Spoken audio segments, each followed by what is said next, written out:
In the year 1991, there were some young people having a really fun party next to the Baypen corn syrup factory. A young woman picks up a music box from this brand and starts turning the crank, and out of nowhere, a really creepy clown doll pops out from inside. The girl winks very suggestively at the guy who was there with her and walks very slowly toward the middle of the cornfield, wanting to have a moment alone with him in a more isolated place. The young man, all excited and anxious, follows her quickly without thinking twice. But he ends up completely losing the girl in the middle of the very tall cornfield and finds a very large and strange footprint in the wet ground, which makes him very nervous and scared. When he finally finds his girlfriend, she appears all covered in blood, spitting a lot of blood from her mouth, and begs him desperately to run from there as soon as possible before falling completely dead right there on the ground. The boy gets extremely desperate and tries to escape from that place by any means. But unfortunately, his luck ran out when he came face to face with a creepy clown. Hey, what would you do if you went to a party in a cornfield and came face to face with a killer clown wanting to kill you? The movie I'm going to recap is called Clown in a Cornfield. It's an American film that mixes horror and suspense. It's one of the tensest movies I've ever seen about killer clowns and small towns with secrets. That's why I invite you to subscribe to the channel, turn on the bell, and leave a like to receive the best recaps. Moving forward to present day, we meet a teenage girl named Quinn and her father, Glenn, who are arriving by car at a new house.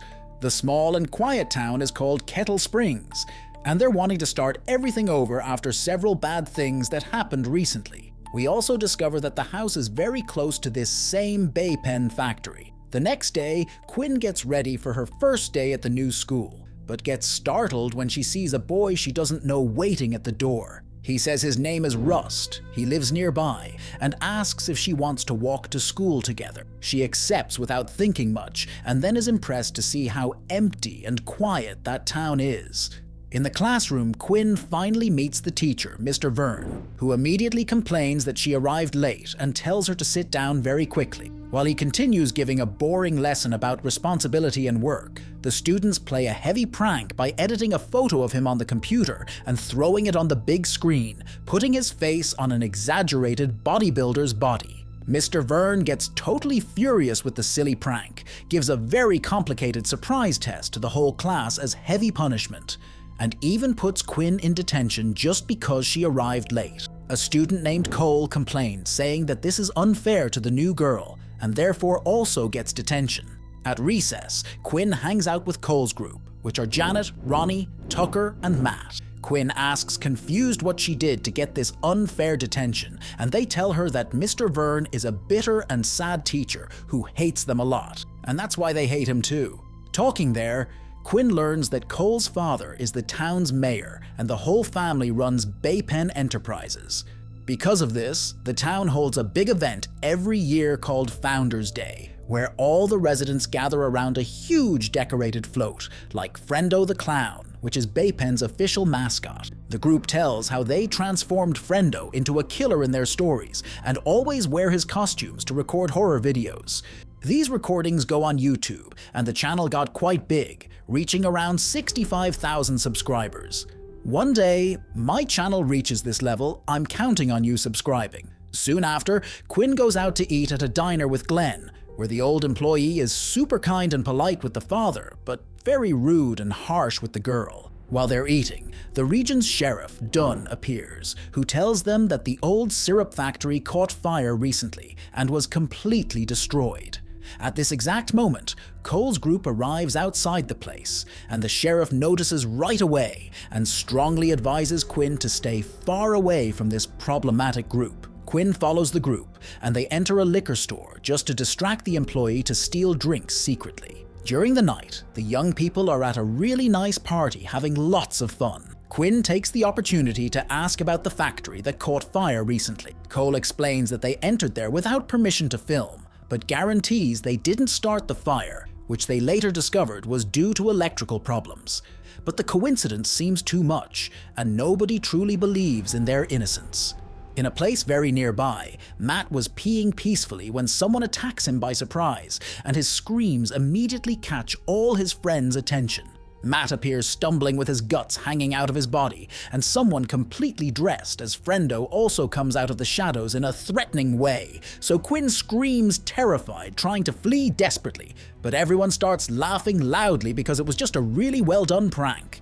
The clown was actually Tucker in costume, playing a prank, and Janet was filming everything hidden to put on the channel later. Later that same night, Quinn and Cole talk alone in a more reserved corner, and he asks curiously about her family. She tells a sad story, saying that her mother died from a drug overdose last summer, and since that horrible day, her father, who works as a surgeon, couldn't find the courage to return to the hospital and work in the emergency room. Quinn explains properly that Kettle Springs had an open position for a family doctor, and that's exactly why they moved to this small town, trying to rebuild their lives.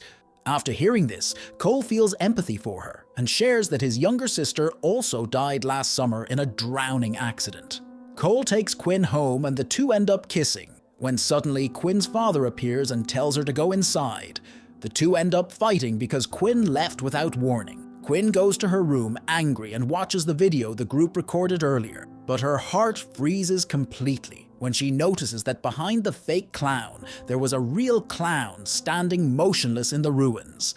Very scared, Quinn quickly takes a screenshot and sends it to the group in the chat. Tucker sees when a notification from the doorbell camera appears on his phone screen, showing someone in a Frendo costume waiting outside, but he thinks it's Cole joking around. Tucker then grabs a toy gun and searches through the house, but only finds mud marks. But when he returns to the room, he finds a Bay Pen music box hidden in the closet. Tucker still thinks it's his friend's prank. But then, without any warning, the clown appears behind him, with just one blow sends Tucker to another world. The next day, we see the Founders' Day festival, with all the residents gathered. Cole's father, Arthur, who is the mayor, makes an opening speech, and soon the musical parades begin with everyone celebrating. During this time, Quinn finds Ronnie and Janet, asking if they discovered who the second clown was, and the girls suspect it might be Rust, who was Cole's close friend. Right there, Cole appears, and Janet tells super excitedly that they planned something very risky to record. A few minutes later, a guy wearing only a Frendo mask enters pedaling a unicycle, juggling with lit torches. But things get totally out of control when one of the lit torches escapes and hits the giant Frendo float. The float catches fire immediately, creating general panic. Seeing the total mess, Cole, Janet, Quinn, and Ronnie get terrified and try to run from there, but are stopped by Sheriff Dunn, who blames them for everything that happened and arrests them. The young people complain, saying they're innocent, but the sheriff throws them in jail. In prison, a mysterious old man warns them not to mess with Frendo, or they'll pay with their lives. In the morning, the young people finally manage to leave the police station and return to their homes. The footage then changes to Matt, who is training with weights at his house. Suddenly, he notices a Bay Pen music box around there, but thinks his friends are playing with him and throws it in the trash. While Matt starts doing bench press all wrong with the bar full of weights, Frendo appears by surprise and doesn't let him put the bar back. The psychopath carefully places a sharp saw right over the iron bar and pushes it violently against his neck with all force, killing him in an extremely brutal and bloody way. That same night, Quinn receives a message from Cole on her phone, calling her to go out to a party that's going to happen. She goes down the house stairs very quietly, being careful, and sees that her father is sleeping deeply on the sofa, so she takes advantage of this perfect opportunity to sneak out without anyone seeing. Quinn gets in a car with Cole, who hands her the same Bay Pen music box. She starts turning the crank when suddenly they meet Rust, who just hunted a deer. Rust warns about several strange clowns he saw recently, but they laugh thinking it's his talk. Soon after, they arrive at an abandoned warehouse full of teenagers partying loudly. Cole climbs on a stage and makes a motivational speech about how they are the future of this town and shouldn't follow the old ideas of the past generation. Quinn drags Cole to a place alone, and they kiss. But when things heat up, Cole pulls back without explanation. Upset, Quinn goes out to drink alone, when Janet and Ronnie appear to tease Quinn, saying Cole rejects everyone. At this exact moment, a girl named Ginger appears screaming with an arrow in her back. Janet and Ronnie think it's Tucker and Matt's prank. Suddenly, someone throws a masked head at Janet, And when they remove the mask, shockingly it was matte. The girls keep thinking it's part of a very well done prank. Quinn, suspicious of all this, decides to check Ginger's pulse. When she realizes she's dead, the girls go into despair when they realize everything is real. At this time, Frendo comes running out of the cornfield and knocks down a young person with an arrow in the forehead. Chaos begins when the young people scream and lock themselves in the barn, leaving Janet, Quinn, and Ronnie trapped outside. The trio is mercilessly chased by Frendo, who continues shooting arrows dangerously close to them. Luckily, Rust arrives just in time and shoots the killer with his shotgun, killing him. The group then thinks about calling emergency services, but there's no signal in the area. To make everything worse, Rust says that Frendo cut all the car's tires and removed their batteries. Scared, they try to remove the mask to see who's underneath, but their hearts freeze when several masked Frendos violently enter the party, armed to the teeth with sharp axes, noisy chainsaws, and various other deadly weapons. The killers then approach them to attack, so Rust quickly shoots one of them and blows up his hand. At the same time, another Frendo aggressively throws himself at Quinn, but Cole suddenly appears and knocks him down with a heavy iron bar. The group runs desperately, while a bunch of crazy Frendos chase them through the barn. Meanwhile, Quinn's father realizes she left home without permission, which makes him very angry. In another place, Cole's group locks themselves in a small shed, while the Frendos outside start banging on the door and laughing like maniacs. One of them almost manages to knock down the wooden wall, so Rust urgently uses 2 of his last 3 bullets to kill him. Cole angrily complains about him wasting bullets, but Rust unexpectedly accuses him of having abandoned him. Here, the girls are shocked to realize that these 2 boys were actually gay and dating. Quinn then notices a sewer through which they can escape, and Rust suggests using the fuel cans to distract the Frendos. Several Frendos are almost breaking in, so Rust stays behind to start a fire while the others finally enter the sewer. The clowns soon manage to break in, but are hit by a huge explosion caused by the gasoline, while the group arrives safely outside. Quinn, Cole, Janet, and Ronnie manage to escape, but when Rust still doesn't appear, Cole, worried, wants to go back to get him. But the girls suggest going to a couple's house called Tillerson, where they can find a landline phone to make a call. Running through the completely dark cornfield, they manage to reach a road where they meet Sheriff Dunn. But instead of helping, the sheriff doesn't believe their story. He thinks it's another one of the pranks for YouTube. When Cole shows the gun he took from Rust, the sheriff arrests Cole immediately for illegal possession. Meanwhile, Quinn's father is desperately searching for her throughout the entire town. Suddenly, he is captured and taken to his own office. There, he finds a very injured Frendo and is forced by another masked Frendo to operate and save the injured one's life. If he doesn't cooperate, they promise to kill Quinn. On the road, the girls, without much choice, start going through the cornfield again to go to the Tillersons. But to their horror, they soon find another Frendo who starts chasing them with a chainsaw. The girls run frantically, but at a certain point, Ronnie is captured and the clown drives the chainsaw straight through her body. This horrifies Quinn and Janet, but they take advantage of this chance to flee from there. Soon after, the 2 arrive at the Tillersons' house, but something doesn't seem normal. The door is open, and they see a lifeless clown in the living room. The girls then find a phone on the 2nd floor, but can't call anyone because they don't know how to use one of those old rotary phones. Soon their hearts freeze when they see a frame full of photos of them, old newspaper clippings about brutal murders of young people in the area over the years. When they find the music box, Quinn realizes it's a trap. The horrified girls run downstairs and realize that Frendo is no longer there. When she tries to leave, Frendo sticks a pitchfork into Janet. Scared, Quinn breaks a jar on Frendo. He then goes after Quinn, but she bravely pulls the pitchfork from Janet's body and stabs it into Frendo. Both the clown and Janet declare they hate Quinn before dying. Quinn feels anguished by her actions and grabs a car key before fleeing the house. In another place, Glenn turns off the heart monitors of the injured man's body and then pretends to panic. He frantically orders the other Frendo to hold the defibrillator to help his friend.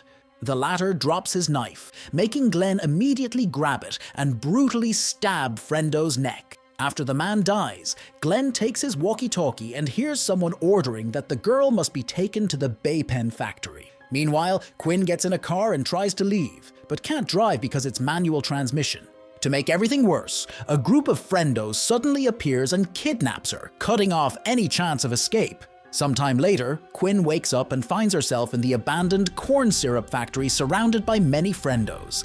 She asks who they are, so they start taking off their masks one by one, and to her shock, reveal themselves to be several town residents, including Sheriff Dunn, the liquor store owner, the waitress, and her teacher, Mr. Vern. Even more shocking is when their leader appears, who reveals himself to be none other than the mayor, Arthur, who is Cole's own father. He explains to Quinn the absolutely macabre truth. Every exactly 2 generations, since the 30s when it started, the town does a social cleansing, eliminating young people they consider problematic and inadequate for the perfect community they want to maintain. Arthur sees the young people as a contaminated crop that needs to be eliminated to keep Kettle Springs pure. Cole is brought in, and Arthur reveals the final plan, to make it look like Cole had an outburst and killed everyone before ending himself. Quinn, horrified, wonders how Arthur could do this to his own son, but the mayor coldly tells that he disowned the boy. He blames Cole for his sister's unfortunate death, since she drowned under his supervision. Arthur admits he was the one who burned the factory for the insurance money and blamed Cole. Cole makes a powerful speech confronting the adults. He accuses them of being hypocrites who pretend to care about young people while destroying their future. Arthur cynically claps his hands and says he'll use parts of the speech in Cole's fake note. After that, Sheriff Dunn raises his gun to shoot Quinn, but is abruptly interrupted when Glenn crashes his car. In the midst of chaos, one of the Frendo's head is crushed by a concrete block, while the waitress is impaled on a pipe. Glenn then runs to help Cole, but is suddenly shot by the sheriff, making him fall to the ground. Quinn, in panic, locks herself in one of the rooms, where she finds several Frendo costumes. Sheriff Dunn soon breaks down the door and has difficulty finding her among several mannequins. He shoots blindly at one of them, just as Quinn grabs a cattle prod and sticks it in his throat, ending his miserable life. Meanwhile, Cole is precariously leaning against Glenn's car. Arthur then accelerates in Glenn's car, leaving Cole hanging by the neck. Seeing this, the injured Glenn runs to help him, but can't remove it. Luckily, Rust unexpectedly arrives and uses his shotgun to cut the rope and free Cole. The 2 boys finally reconcile and kiss.